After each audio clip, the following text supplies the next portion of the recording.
چاہے عدالت نے تو ان کو دیکھیں ریلیز کیا ہے، ابھی کوئی ان کے خلاف کیس ختم نہیں ہوا اور اب وہ ریلیز ہو گئے ہیں، اب وہ عبوری ضمانتیں بھی ان کو کروانی پڑیں گی، لیکن پولیس اپنی انویسٹیگیشن جاری رکھے گی اور پولیس پھر جس کے خلاف چلان کرے گی اس کے خلاف یہ کیس آگے چلے گا۔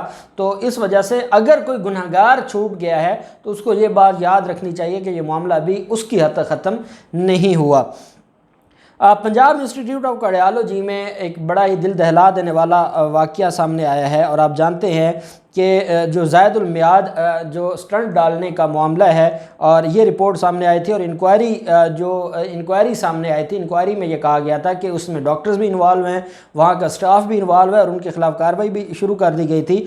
اب لاہور ہائی کورٹ میں درخواست دائر کی گئی ہے، عدالت سے انکوائری کروانے، ذمہ داروں کے خلاف اٹھائے گئے اقدامات کی تفصیلات طلب کرنے کی استدعا کی گئی ہے۔ پی آئی سی کے ذمہ داروں کے خلاف کارروائی کی درخواست مقامی لاہور کے وکیل فرحت منظور نے دائر کی ہے۔ درخواست میں پنجاب حکومت کو پارٹی بنایا گیا ہے، پی آئی سی کو پارٹی بنایا گیا ہے۔ موقف یہ اختیار کیا گیا ہے کہ پنجاب انسٹیٹیوٹ آف کارڈیالوجی میں مریضوں کو زائد المیعاد سٹنٹس لگانے کا جو انکشاف ہوا ہے، مافیاز اپنے مقاصد کے حصول کے لیے معاشرے کی صحت کو تباہ کر رہی ہے۔ درخواست گزار کی جانب سے کہا گیا کہ عدالت زائد المیعاد سٹنٹس کے استعمال کی غیر جانبدارانہ انکوائری کا حکم دے۔ مزید استدعا کی گئی کہ کارروائی کی تفصیلات بھی طلب کی جائیں۔ بالکل ٹھیک ہے، اگر تو ایم ایس جو ہیں پنجاب انسٹیٹیوٹ آف کارڈیالوجی، انہوں نے خود ہی انکوائری کروانی ہے اور خود ہی اپنے مرضی کے جو سینئر ڈاکٹرز ہیں ان پر مشتمل انہوں نے ایک انکوائری کمیٹی بنا کے اس معاملے کو دیکھنا ہے، تو یہ تو وہی بات ہوئی ثانیہ ماڈل ٹاؤن میں قتل کرنے والے پولیس والے پنجاب پولیس کے، اور شہباز شریف نے پنجاب پولیس والوں پر مشتمل ایک جے آئی ٹی بنا دی۔ یہ کوئی طریقہ نہیں ہے جو اس پر انکوائری ہونی چاہیے، اور انکوائری میں مختلف شعبہ زندگی کے لوگ ہونے چاہیے، وہ سارے معاملے کو دیکھیں اور دیکھنے کے بعد یہ سامنے آئے۔ دیکھیں اس سے بڑھ کر کیا ہو سکتا ہے کہ جو وہاں پر زائد المیعاد سٹنٹ لگانے کا جو معاملہ ہے، اس سے بڑھ کر حیوانگی کیا ہوگی؟ کیا ہو گیا ان لوگوں کو؟ کیوں یہ ایسا کرتے ہیں؟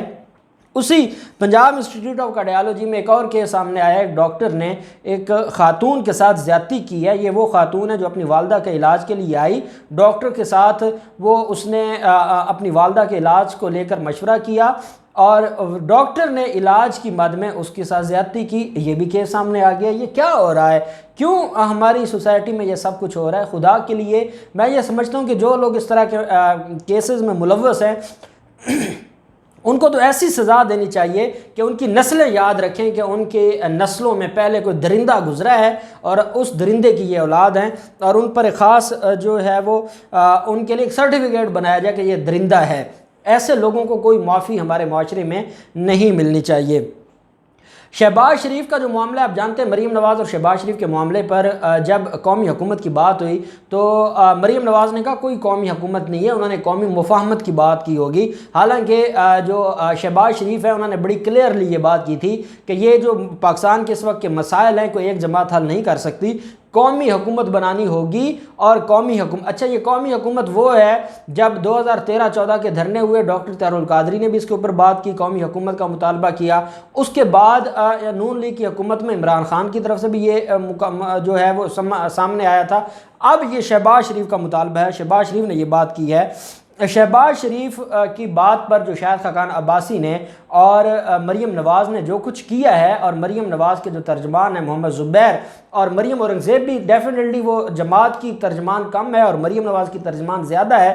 اب شہباز شریف نے یہ فیصلہ کیا ہے، ملک احمد خان جو پہلے جب یہ سی ایم پنجاب تھے تب بھی ملک احمد خان ان کے جو اسپوک پرسن تھے، اور اب بھی ان کے ترجمان مقرر کر دیے گئے ہیں شہباز شریف، اور ان کے ذرائع کا یہ کہنا ہے، لیگی ذرائع کا، کہ شہباز شریف نے مریم اورنگزیب، شہباز شریف نے محمد زبیر اور مریم نواز ان کا مقابلہ کرنے کے لیے اور ان کے جو اس وقت ایک چپکلش ہے اس کا جواب، منہ توڑ جواب دینے کے لیے ملک احمد خان کو فیلڈ میں لے کر آئے ہیں۔ اور کیونکہ شہباز شریف خود پیچھے رہتے ہیں اور ہمیشہ لوگوں کو استعمال کرتے ہیں، چاہے وہ ثانیہ ماڈل ٹاؤن کیس ہو، جس 16 جون کی میٹنگ میں وہ فیصلہ ہوا اس میں اس کا سیکرٹری آیا تھا توقیر شاہ خود نہیں آئے تھے اور خود وہ باہر بیٹھ کے سارے معاملات کو دیکھ رہے تھے. اب بھی ملک احمد خان کو وہ لے کر آئے ہیں اور انہوں نے کہا ہے کہ میں سارے کے سارے معاملے پر جو اس شخص کا انتخاب کیا گیا ہے جو شہباز شریف اس کے بیٹوں کے بہت قریب ہے، اور اب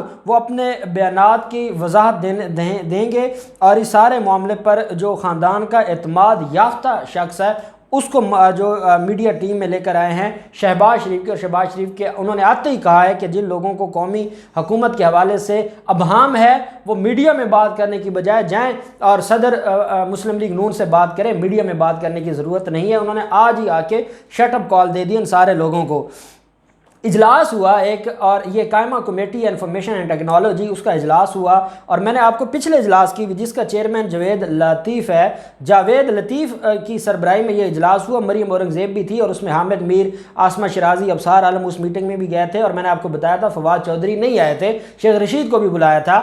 کل یہ اجلاس ہوا اور کل کے اجلاس میں فواد چودھری بھی گئے، آئی جی اسلام آباد بھی تھے. فواد چودھری آپ کو پتہ ہے وہ معافی تو دیتے نہیں ہیں اور بات وہ کرتے ہیں، وہ ایک سینئر وکیل بھی ہیں اور وہ صحافت کو بھی جانتے ہیں، وہ بطور اینکر اور اینالسٹ بھی وہ کام کرتے رہے ہیں، وہ بات معافی نہیں دیتے. ابصار عالم نے جب اپنی پوری کہانی سنائی، اپنا دکھ سنایا، کیسے گولی لگی، کیسے 9 سال پہلے حامد میر کی گاڑی میں بم رکھا گیا، کیسے حامد میر کو قتل کرنے کی کوشش کی گئی، جب اس نے رونا دھونا کیا تو اس نے کہا کہ بھائی آپ کیوں اپنے آپ کو صحافی کہتے ہیں؟ فواد چودھری نے کہا آپ صحافی نہیں ہیں، آپ تو نون لیگ کے عہدیدار ہیں، آپ ایک جماعت کے عہدیدار ہیں، تو آپ تو اپنی جماعت کو ہی پروٹیکٹ کریں گے، آپ کون سی صحافت کرتے ہیں؟ کیوں آپ صحافت کے اوپر الزام لگاتے ہیں؟ آپ جیسے لوگ صحافت پر کالا دھبا ہیں. عاصمہ شیرازی بولی. عاصمہ شیرازی آپ کو پتہ ہے کہ وہ خاص ایک جو انٹرنیشنل لابی ہے اس کا حصہ ہے. عاصمہ شیرازی نے کہا فواد صاحب آپ کو ایسے بات نہیں کرنی چاہیے، ہم جو بھی کرتے ہیں ہم ریاست کے لیے کرتے ہیں. اس پر فواد چودھری نے جواب دیا آپ لوگ صحافت کریں، بیرونی ایجنڈے کی تکمیل نہ کریں، جو آپ لوگوں کا کام ہے اپنے جو پرسکرائبڈ لیمٹس ہیں اس کے اندر رہتے ہوئے اپنا کام کریں، صحافت کریں، بیرونی ایجنڈے کی تکمیل نہ کریں. نون لیگ کا عہدیدار اور نون لیگ کا ترجمان کہہ دیا ابصار عالم کو، اور بیرونی ایجنٹ کہہ دیا عاصمہ شیرازی کو فواد چودھری نے. اور جب ان کی صحیح دھلائی ہونے کے بعد وہ وہاں سے اٹھ کر چلے گئے اور ان کو پتہ چل گیا کہ اب یہ جو معاملہ ہے وہ ان کے ہاتھ نہیں آنے والا. ان کی تسلی ہوگی، جاوید لطیف کی بھی تسلی ہوگی، مریم اورنگزیب کی بھی تسلی ہو گئی کہ فواد چودھری کو میٹنگ میں بلانا تھا، بلایا، اور پھر فواد چودھری نے اپنا رنگ دکھایا ہے اور پھر وہ بھاگ گئے ہیں. اللہ پاک پاکستان گامی عناصر ہو. بہت شکریہ. اللہ حافظ. پاکستان زندہ باد.